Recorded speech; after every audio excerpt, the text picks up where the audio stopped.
오늘의 말씀의 제목은 온유와 겸손의 옷을 입고 라고 하는 제목으로 하나님의 말씀을 같이 나누겠습니다. 여러분 혹시 로버트 번디라는 사람을 아시는지요? 이 로버트 번디의 외모를 이렇게 표현하기를 그는 매우 귀공자같이 생겼다, 매우 친절하게 생겼다, 매우 지적으로 생겼다고 합니다. 그는 자랄 때 엄마 말도 잘 듣는 그런 소년이었습니다. 그리고 또 얼마나 매너가 좋은지, 특별히 여자들에게는 매우 친절하게 참 정말 해가지고 여자들에게 매우 인기가 있다고 그럽니다. 그런데 이 남자가 12명의 여자들을 성폭행하고 죽이고 시신을 훼손한 미국의 유명한 시리얼 킬러, 연쇄 살인범 중에 하나입니다. 그가 잡혔을 때 그의 어머니는 말합니다. Oh no, he is such a good boy. He is a sweet boy. 그의 엄마는 말합니다. 우리 아들은 너무나 착해요. 착한 아들이에요. 얼마나 착한 아들인데요. 그럴 리가 없습니다. 그는 그 아들이 죽는 그 순간까지도 그것을 믿지 못하면서 우리 착한 아들 그랬습니다. 제가 또 예전에 어떤 여자아이가 또 살인을 저지르는 것을 보았습니다. 그래서 기사를 쭉 읽어보니까 그 엄마가 그럽니다. No, she is angel. 자기 딸은 너무나 사랑스러운 천사와 같은 아이다. 나는 우리 딸이 너무나 자랑스럽다. 이렇게 말합니다. 물론 그 사람들의 심리나 이런 것을 제가 말하고 싶은 것은 아니고요. 여러분, 이렇게 우리는 사람이 좋다, 착하다 이런 말을 하고 또 듣고 하는데, 여러분 이 착하다는 기준이 여러분은 무엇입니까? 어떤 사람이 착해요? 어떤 사람이 좋은 사람이에요? 우리는 나름대로 그 착하다고 하는 기준이 조금씩 정해져 있습니다. 그죠? 좀 조용한 사람들, 인사 잘하는 사람들, 잘 웃어주는 사람들, 이런 사람을 보면은 그 사람 참 착해요. 그래요. 그리고 또 이런 경우도 있어요. 어떤 사람 화를 좀 잘 냅니다. 화를 잘 내고 막 잘 토라지고 그런데 그래도 그래요. 그래도 그 사람 본성은 굉장히 착한 사람이에요. 또 이런 말도 하기도 합니다. 여러분, 어떤 것이 착한 것일까요? 자, 오늘 본문에는 세 가지 동사를 중심으로 말씀을 드리겠다고 지난주에 말씀을 드렸습니다. 자, 첫째는 뭐라고요? 오라, 수고하고 무거운 짐진 자들아 다 내게 오라. 우리 주님께서는 일생 동안 땀 흘려 수고하고 일하다가 피곤해 지친 인생들, 일생 동안 무거운 짐을 지고 스트레스를 지고 복잡한 일들을 가지고 살아가는 그런 인생들을 오라고 초청하셨습니다. 그리고는 두 번째는 내게로 와서 쉬어라. 그렇게 힘들고 지친 인생들이요, 수많은 무거운 짐을 지고 율법에 눌려서 스트레스에서 눌려서 살아가는 사람들이요, 나에게 오시오. 그리고 편히 쉬어라. 이렇게 초청하시는 이 두 가지 동사를 생각해 봤습니다. 자, 오늘은 세 번째 동사, 배우라. 29절에 보니까 나는 마음이 온유하고 겸손하니 나의 멍에를 메고 내게 배우라 하고 이렇게 말씀하고 있습니다. 내게 배우라. 우리 예수님께서는 우리를 향하여 자신에 관해서 배우라. 주님은 스스로를 어떤 사람이라고 이렇게 말씀하십니까? 나는 마음이 온유하고 겸손하니. 이거는 절대로 우리 사람들이 할 수 있는 말은 사실 아닙니다. 여러분 저는 얼마나 온유하고 겸손합니까? 그러면 여러분 속으로 뭐라고 그래요? 아, 정말 교만하다 이럴 거예요. 그죠? 내가 겸손하다고 말하는 순간에, 생각하는 순간에 그것은 교만의 극치를 달리는 것입니다. 그런데 우리 예수님은 하나님의 아들이십니다. 이 세상의 표준을 보여주시는 거예요. 예? 어떤 교만이나 자랑이 아니라 너희는 나를 본받는 자라 되어라. 그런 면에서 이 말씀을 하시는 것입니다. 자, 여기에서 우리 주님은 온유하시다 그럽니다. 온유라는 이름이 참 좋은가 봐요. 한국의 젊은 아이돌 가수 중에 보니까 온유라는 이름이 있더라고요. 온유. 이 온유는 어떤 것입니까? 성품적으로 마음이 온순한 걸 말합니다. 잘 화내지 않고 온순하고 부드러운 사람. 어떤 면에서 좀 상당히 타고난 그런 기질, 타고난 그런 성품을 좀 의미한다고 생각해요. 여러분, 온유한 사람이 어떤 사람이 온유한 사람이에요? 우리 교회에 이 사람 참 온유한 사람이라고 말할 수 있는 분이 계신가요? 좀 조용하고, 그죠? 좀 까다롭지 않고, 그죠? 좀 웬만해서는 화내지 않고 그런 사람을 일컬어서 우리는 온유하다 그러고요. 그 다음에 또 주님은 겸손하시다. 나는 겸손하니. 겸손은 무엇입니까? 이 남을 존중하고 자신을 높이지 않는 그런 태도입니다. 사실 온유와 겸손은 매우 비슷한 그런 의미입니다. 그죠? 좀 겸손은 정말 이것이 참 디파인 하기가 어렵습니다. 좀 여러분 인사 잘하고 남의 말 잘 들어주고 이렇게 웃어주면은 그렇군요 좀 해주면은 저 사람 참 겸손해 라는 느낌이 내 마음에서 이렇게 듭니다. 자, 그런데 이 온유와 겸손은 사실 같은 모습으로 표현될 때도 참 많습니다. 이 온유는 좀 내적인 품성, 주어진 그런 기질이라면 겸손은 이 온유한 것이 외적으로 밖으로 드러났을 때 사람들이 그렇구나, 이 사람은 인격적으로 겸손한 사람이구나 이렇게 본다고 생각할 수 있는 것 같아요. 그래서 그런데 우리는 이제 일반적으로 그렇게 생각을 하는데 성경에서는 이 온유와 겸손을 좀 더 깊이 있게 말씀해 줍니다. 자, 민수기 12장 3절에 보니까 이렇게 말씀합니다. 모세에 대해서 말하는데 모세는 그 온유함이 지면의 모든 사람보다 더하더라 이렇게 표현을 하고 있습니다. 자, 모세가 온유한 사람이라고 이렇게 말합니다. 그런데 여러분, 모세가 천성적으로 온유하고 따뜻하고 유순한 사람입니까? 어떻게 생각해요? 모세의 과거 젊었을 때는 어땠습니까? 그는 한성질하는 사람이에요. 얼마나 템퍼가 대단했는지, 그는 자신의 마음속에 일어나는 이 어려운 분노를 참지 못하고 단숨에 이집트 군인을 때려서 죽인 아마 힘도 장사했던 것 같아요. 여러분, 사람을 때릴 정도고 죽을 정도까지 때린다고 하는 것은 웬만한 완악한 마음이 아니면 할 수 없는 것입니다. 그렇게 마음이 정말 대단한 사람, 성품이 대단한 사람이었습니다. 그가 이제 이집트 군인을 죽이고 나니까 이제 현상 수배가 내리게 되겠죠?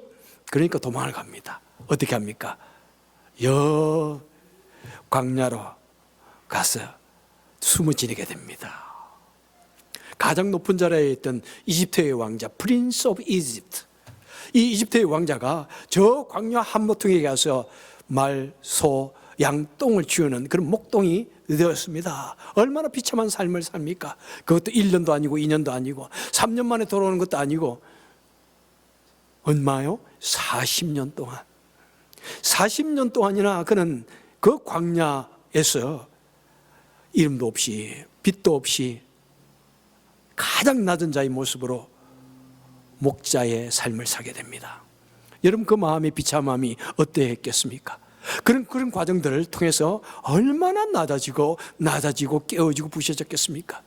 그런 중 40년이 된 어느 날 살아계신 하나님을 가시덤불 가운데서 만나게 됩니다.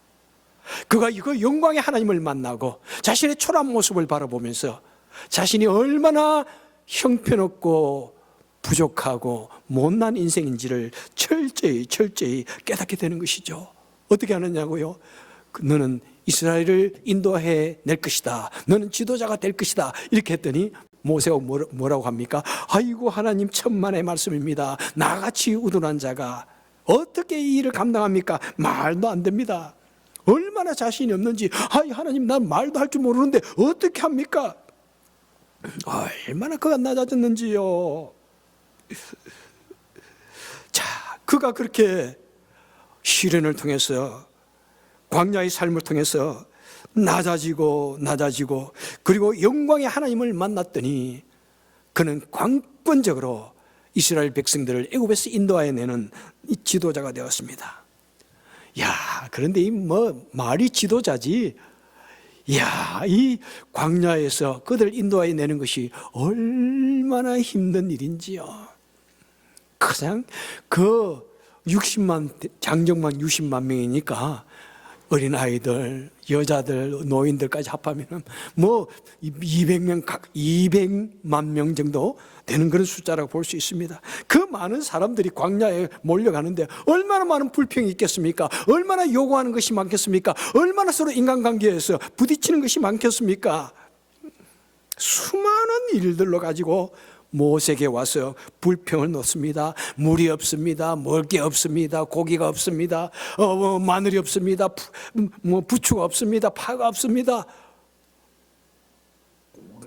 그리고 그 모든 책임을 모세에게 떠넘깁니다. 우리가 그냥 애굽에서 그냥 잘 살았다면은 결코 이런 일이 없을 건데 괜히 너 때문에, 모세 너 때문에. 그럴 때마다 모세는 어떻게 합니까? 그런 그 사람들을 무섭게 책망하지 않습니다. 그들 다 품에 안습니다. 그들이 돌로서 자기를 쳐 죽이려 할 때 하나님 앞에 엎드립니다. 하나님 어떻게 하면 좋은지요. 여러분, 지도자, 모세는 지도자예요. 그 당시는 왕과 같은 그런 자리입니다. 얼마든지 자신에게 도전하는 사람들에게 화를 낼 수 있고 징계할 수 있고 그들을 제거할 수 있는데, 그런데 오히려 하나님께, 하나님, 저들이 몰라서 그렇습니다. 제발 용서해 주세요. 제발 용서해 주세요. 그러면서 그들을 품에 안고 기도하며 참고 또 참았습니다. 자, 이런 일이 한 번, 두 번입니까? 세 번입니까? 아닙니다. 매일 일어나는 거예요. 큰 사건만 해도 몇 번이나 일어나는 거예요. 도전하고 불평하고 그럼 껴안고 기도하고, 이것이 계속해서 또 다른 40년을 그 사막에서 보내게 됩니다. 그것이 반복되니까 사람들이 정말 모세보다 더 온유한 사람이 없구나, 이렇게 이제 프루브 해주는 거예요. 여러분, 그래서 우리 성경적인 온유의 의미는 무엇입니까? 그냥 타고난 조금 느긋한 성품, 조금 좋은 성품이 온유가 아닙니다. 하나님의 은혜로 말미암아, 또 낮아짐으로 말미암아, 그 모든 사람의 불평을 다 가슴에 안아주고 하나님을 믿는 믿음으로 말미암아 그 모든 사람을 40년 또는 그에 버금가는 긴 세월 동안 참고 또 참는 것을 우리는 온유하다고 하는 것입니다.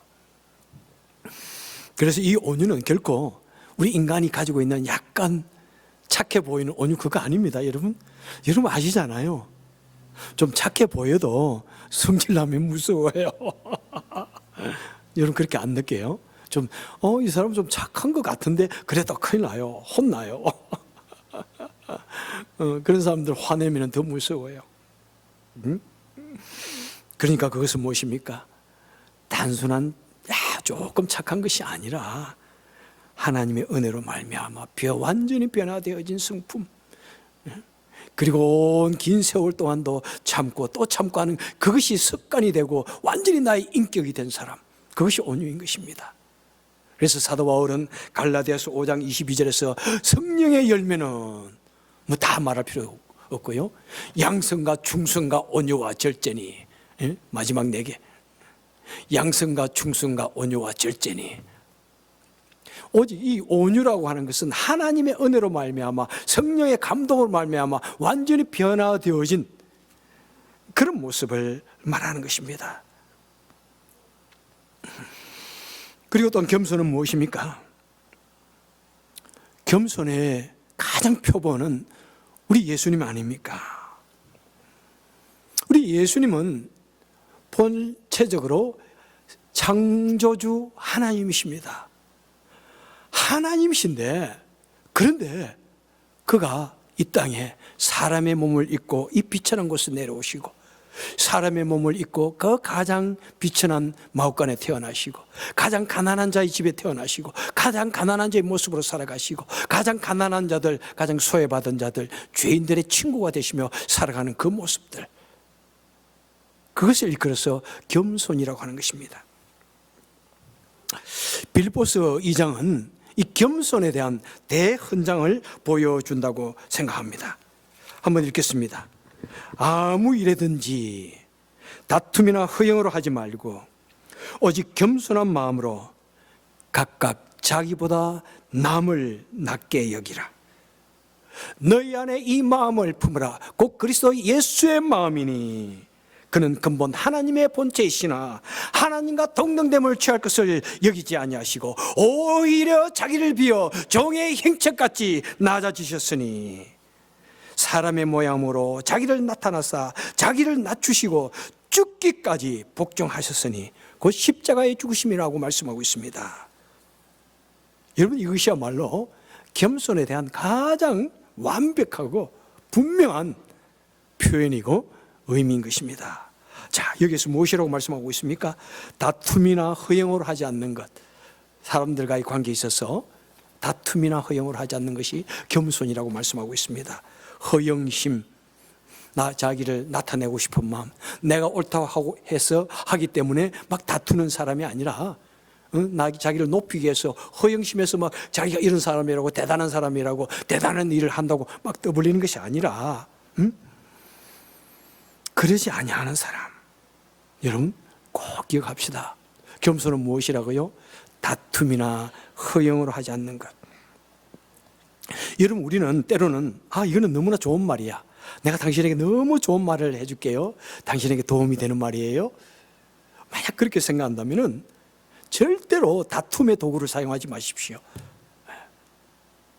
절대로 다툼이라는 방법을 통해서, 화라는 방법을 통해서 사람들에게 말하지 마세요. 내가 말하겠는데, 그러면서 화를 내면서 말하면은 딱 거기서 스탑하세요. 이것은 잘못된 거다. 그리고 듣는 사람도 그렇게 말해요. 나는 그런 거 듣지 않겠습니다. 마음이 편안하게 깔아앉았을 때 와서 말해주세요. 이 다툼이라고 화라고 하는 이 도구는 누가 사용하는 거예요? 악한 사단이가 사용하는 거예요. 하나님의 백성은 이 다툼의 방법을 사용하지 않습니다. 아무리 내가 좋은 의도고 아무리 좋은 목적을 가지고 있다고 할지라도 이 화라고 하는 것, 이 분노라고 하는 이 그릇에 담아서 서빙하지 마세요. 정말 좋은 거예요. 우리 이렇게 하면 정말 좋을 것 같아요. 막 그런 말을 하죠. 근데 다툼이라는 그릇에 담아가지고 서빙하지 마세요. 그냥 사랑의 그릇에 담아가지고, 그죠? 겸손의 그릇에 담아가지고, 의도가 좋으면, 말이 좋으면 그 방법도 좋아야 되는 것입니다. 여러분, 만약 거기에서 어떤 좋지 않은 방법이나 좋지 않은 목적이 있다면 다 거기서 스탑을 하시고, 피차간에 하지 마시기 바랍니다. 자, 두 번째로 무엇입니까? 자기보다 남을 낮게 여김이라. 예수님께서 자신보다 남을 낮게 여긴다. 여러분, 얼마나 참 놀라운 말인지요. 각각 자기보다 남을 낮게 여겨라. 그런데 다른 사람을 나보다 낮게 여기는 거요? 쉬운 일이 참 아닌 것 같아, 솔직히요. 그죠? 너무 힘든 것 같아. 특별히 요즘 같은 세상에, 요즘에는 전부 다 정말 조금만 노력하면은 다 인터넷 통해 가지고 뭐 내가 거기서 전공하지 않아도 박사가 될 정도까지 굉장히 그죠? 좋은 지식을 가지게 됩니다. 조금 알면은요, 그냥 다른 사람 대번에 무시하고 싶은 것이 우리 사람들입니다. 그리고 어떤 말이 있어요? 우리 한국 사람들은 다 무슨 맛에 산다고요? 예? 잘난 맛에 산다. 아, 예. 진짜 뭐 그런 재미도 좀 있어야 되지 않을까 생각해요. 이런 잘난 맛에 사는 것, 어릴 때부터 부모님이 네가 최고다, 너무 이쁘다. 그리고 어릴 때부터 막 모든 사람 앞에서 이 1등을 한 사람들은 그런 마음을 깊이 가질 수 있는 것이고, 또 그렇지 못할지라도 여러분 잘난 맛에 좀 살 수 있어요. 예, 괜찮아요. 괜찮아요. 내가 그래도 귀한 사람이다 좀 생각하고 살아야 살맛이 나죠. 그런데 인간관계에 있어서 내가 너보다 잘났다 생각하는 순간에는 큰일이 나는 거예요. 큰일이 나는 거예요. 여러분, 우리 인간관계에서는 내 자신이 남보다 훌륭하다고 생각하는 것은 자제해야 됩니다. 이런 참 한국에서 이 갑질이라는 단어가 나와가지고 저는 그것이 얼마나 다행인지 몰라요. 우리 시대에는 이 갑질이라는 단어도 없었고 당연하게 어른들은 아이들을 혼내고 심지어는 뺨을 때리고, 그죠? 회사에서 당연하게, 군대에서 당연하게 부하들 그냥 몽둥이를 때리는 것이 당연했어. 지금도 내가 고등학교 때 그 교련 선생님에게 맞았던 거 생각하면은 한참까지는 그것도 억울하지 않았는데, 요즘 갑질이라는 단어가 많이 생기니까, 야, 그거 참 그 사람 나쁜 사람이구나 이런 생각이 들어요. 얼마나 참. 여러분, 왜 그럴까요? 왜 갑질을 합니까? 나의 위치가 상대방보다도 더 높다고 생각하기 때문에 그렇습니다. 그리고 내가 옳다고 생각하기 때문에 그렇습니다. 그리고 자신은 당연히 그렇게 해도 생각하는 것. 그래서 그런 일을 당연하게 하는 거예요. 그냥 아무런 죄의식도 없이 하는 것입니다. 말을 함부로 하는 거예요. 그냥 함부로 어떤 폭력을 행하는 거예요. 예? 저는 이 겸손이라는 말 중에서, 이 겸손의 이 의미 중에서 저는 이 부분을 참 중요하게 생각합니다. 내가 더 훌륭한 사람인가? 더 나은 사람인가? 여러분, 이 생각을 하는 순간에 우리는 큰 착각에 빠지게 되고 실수를 하게 됩니다. 비즈니스를 하는 사람이 손님들이 내가 약간 속여도 모를 거야 생각하죠? 천만의 말씀입니다. 예? 정말 손님이야말로 그 비즈니스 하는 사람들보다도 박사입니다. 다 찾아보고 비교해보고, 요즘에는 물건 하나를 사도 다 인터넷 통해서 비교해보고 기능 다 테스트해보고. 그런데 거기서 약간 바가지 하고 이렇게 슬쩍 속인다고 절대로 되는 것 아니에요. 예? 저도 그런 것을 당할 때 있지만은 말 안 하지만은, 참 사람은 다른 사람들이 나보다 더 똑똑하다고 생각하면 좀 어떻게 할까, 그런 아쉬움이 들어요. 여러분, 아무리 우리가 이 세상을 살아간다 할지라도 우리가 다투지 않을 수는 없습니다. 그죠? 인간관계에 이런 불화가 없을 수는 없습니다. 우리가 죄인이니까. 그런데 여러분, 내가 만약 조금이라도 그래도 내가 훌륭하다고 생각하면 절대로 용서하지 않습니다. 그리고 절대로 상대방이 용서를 구해도 상대방을 용서하지 않습니다. 저는 경험이 그거예요. 누가 그냥 먼저 한 사람 미안합니다 하면 문제가 얼마든지 해결될 건데, 내가 남보다 더 훌륭하다고 생각하면은 너무 프라이드가 높으면은 용서를 구하지 않아요. 용서하지 못합니다. 그런데 어떤 사람들은 화도 좀 잘 내는 편이야. 좀 이렇게 까칠하게 돼. 그런데 하고 나서 돌아서고 미안해요. 나는 그 사람이 겸손한 사람이라고 생각해요. 나는 그 사람이 훌륭한 사람이라고 생각해요. 예. 여러분, 내 자가 조금이라도 부분적으로 내가 아무리 잘했다 하더라도 100%라는 것 중에서 내가 90%를 잘해도 내가 10% 내가 잘못했다고 여기면은 내 미안해요. 나도 잘못한 거 있어요. 이렇게 할 수 있는 거예요. 근데 내가 다 잘했다. 퍼펙하게 내가 잘했다 생각. 그러면은 절대로 인간관계가 해결되지 않는 거예요. 그죠? 110% 아니라도 좋아요. 내가 1%라도, 그래도 나도 뭐 보니까 그렇게 잘한 것 없는 것 같아 하는 그 사람이 겸손한 사람이에요. 그리고 서로 용서하고, 용서를 구하고, 낮아지고, 그러면서 자기의 발전이 있고, 자기 주위에 사람이 모여들고, 자꾸 이 덕을 펼치는 그런 사람이 되는 것입니다. 여러분, 우리는 죄인입니다. 여러분, 아무리 내가 바르게 산다고 할지라도, 바르게 살아가려고 노력한다 할지라도, 우리는 실수하게 돼요. 실수하게 돼. 특별히 말을 많이 하는 사람은 또 실수하게 되고, 교회에서 많은 일을 하면은 실수하게 돼요. 가장 말을 많이 하는 사람이 실수해요. 누가 목사가 말을 많이 하니까 실수해요. 그런데 실수 안 할 수 없거든요. 그렇지만은 용서하고 서로 그렇구나. 나도 그렇게 잘한 것 없다 싶으면은 서로가 그냥 아름다운 그런 인간관계로 자꾸 만들어 갈 수가 있는 것입니다. 여러분, 우리가 가진 것이 뭐 있습니까? 드러내면은 실수, 약점, 죄밖에 없는 것이 우리 인생들입니다. 너무 기대하지 마세요. 자기 자신도 너무 대단하게 생각하지 마세요. 그냥 나도 정말 실수 많이 하는 사람이야. 그러면서 좀 남도 좀 용서할 수 있는, 받아들 수 있는, 관용할 수 있는 그것이 겸손이라고 주님 말씀하십니다. 그리고 또 보면은 여기에 보니까 오히려 자기를 비워 종의 행체를 가져사, 예수님께서 오히려 자기를 비웠다는 것입니다. 무엇입니까? 창조주 하나님의 자리, 그 영광의 보좌의 자리, 하늘 보좌의 자리를 비웠다. 스스로 그 높은 자리를 비우시고 이 땅에 내려오셨다는 것입니다.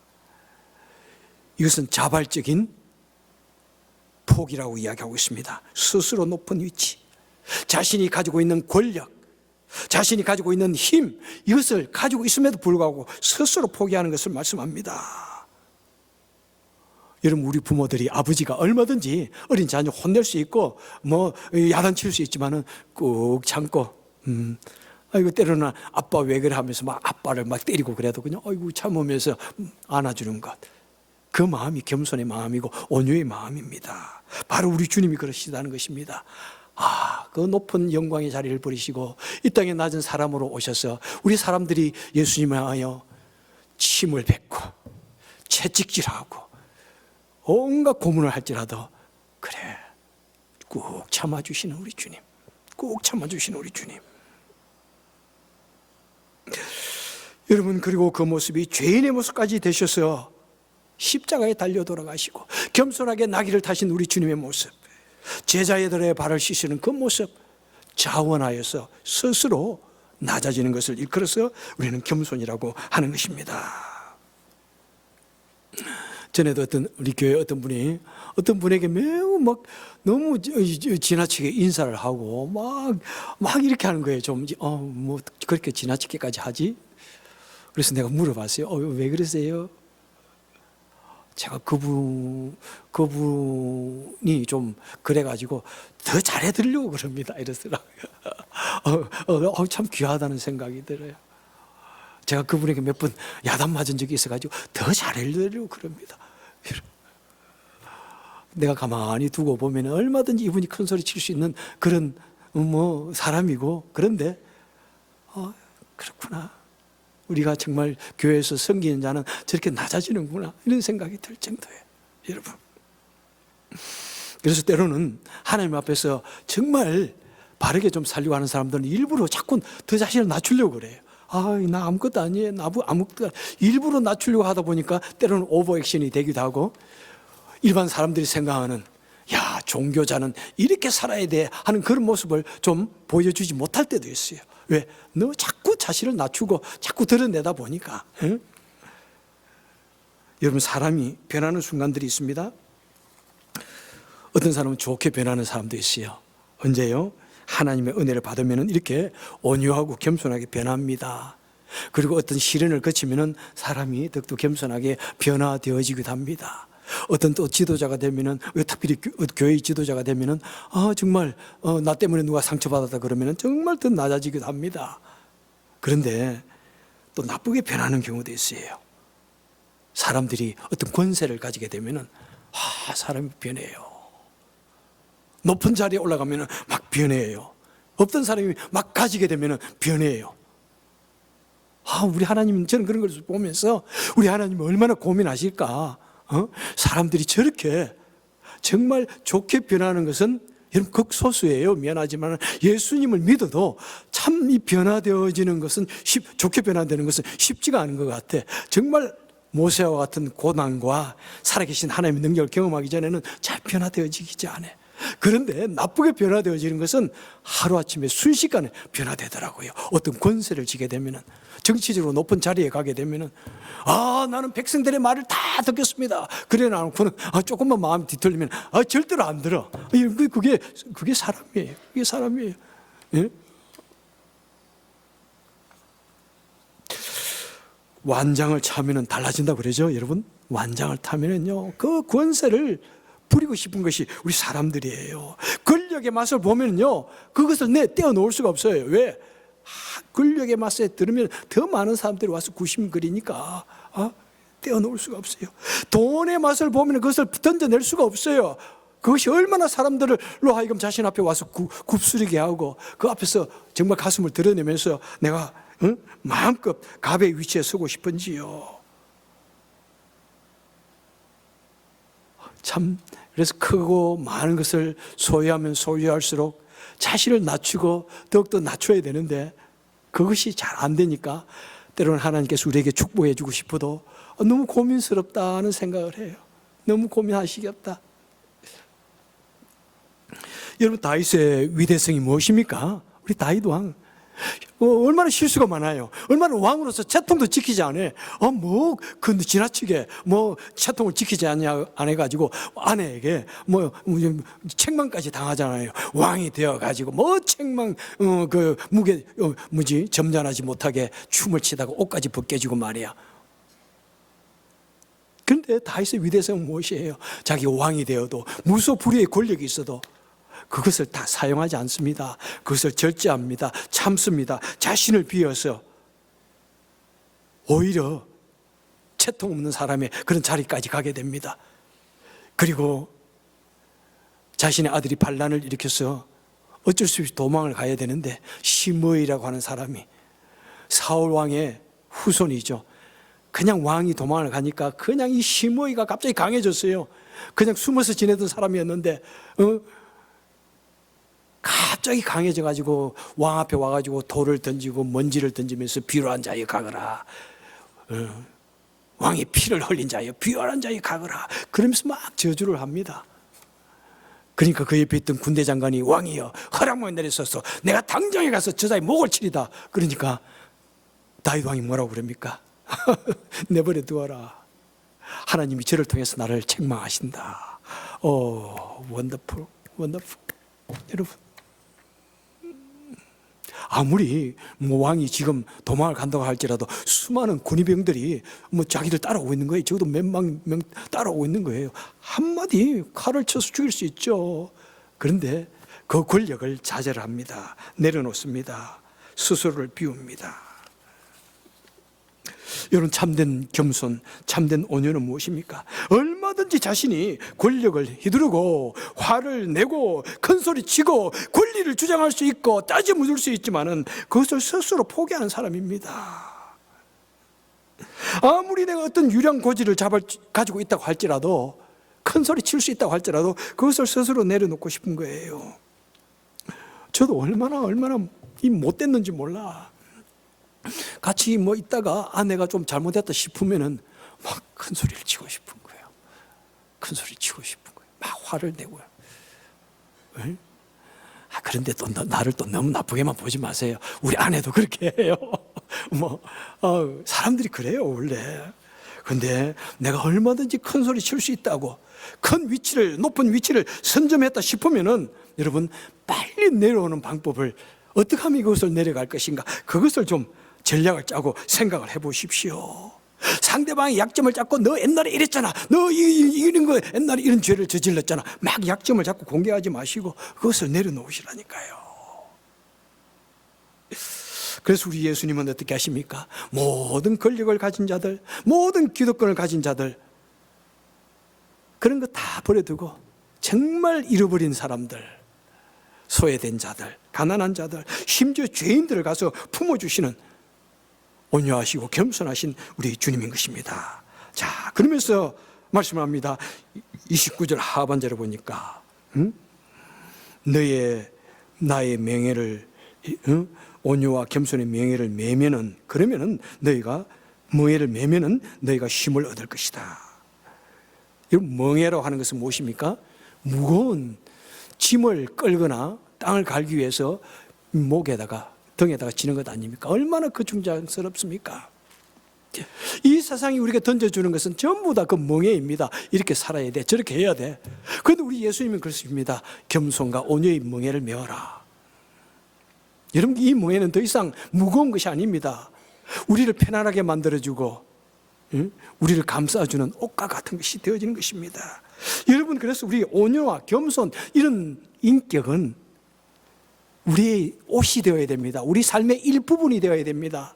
여러분, 내 몸의 일부분이 되어야 돼요.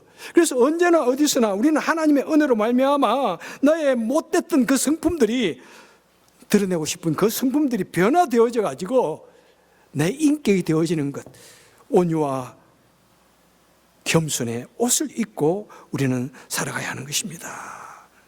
그럴 때 우리에게 참된 평안이 있다고 말씀합니다. 참된 쉼이 있다고 말씀합니다. 영원한 날에 구원을 얻는 백성이 된다는 것입니다.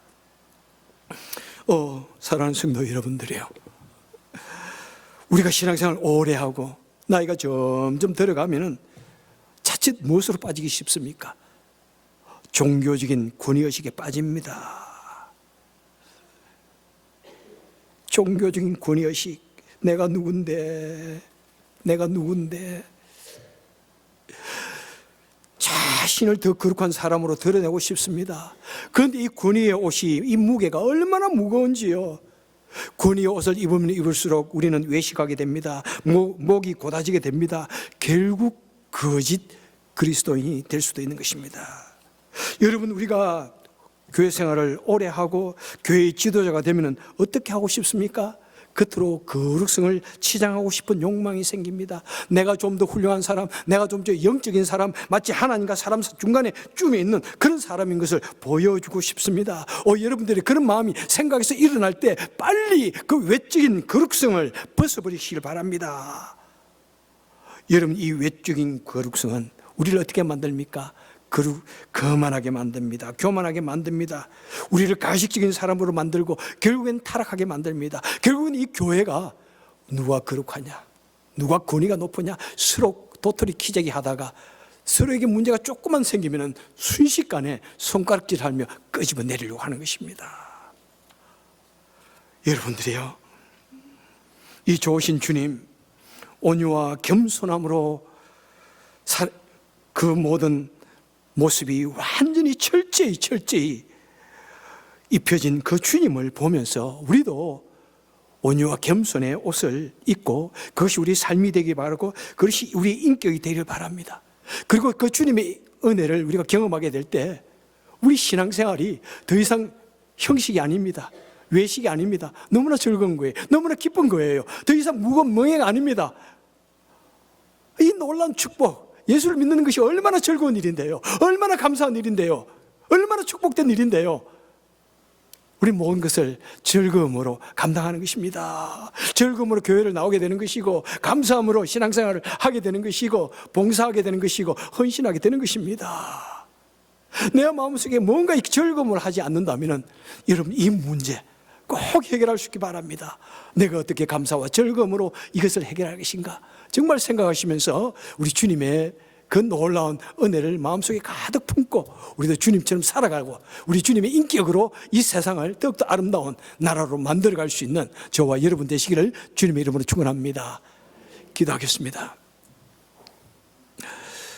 좋으신 하나님 아버지, 감사드립니다. 나 같은 죄인, 나같이 강팍한 죄인, 성격 못됐고 편견이 심하고 외식이 심한 이 죄인을 위해서 우리 주님께서 친히 온유와 겸손의 모습을 오셔서 십자가에 달려주시고 그 온유와 겸손의 옷을 우리에게 입혀주시기 원하시니 감사합니다. 오 하나님 간절히 바라고 소원합니다. 우리 속에 있는 가식들, 외적인 그 권위의식들 다 버리게 하시고 정말 우리 주님을 닮아서 정말 우리 삶 자체가 언제나 온유와 겸손으로 살게 하시고 이 세상을 더욱더 온유와 겸손으로 만들어가는 더욱더 기쁘고 즐거운 우리 모두가 되게 하여 주옵소서. 예수님 이름으로 간절히 기도합나이다. 아멘.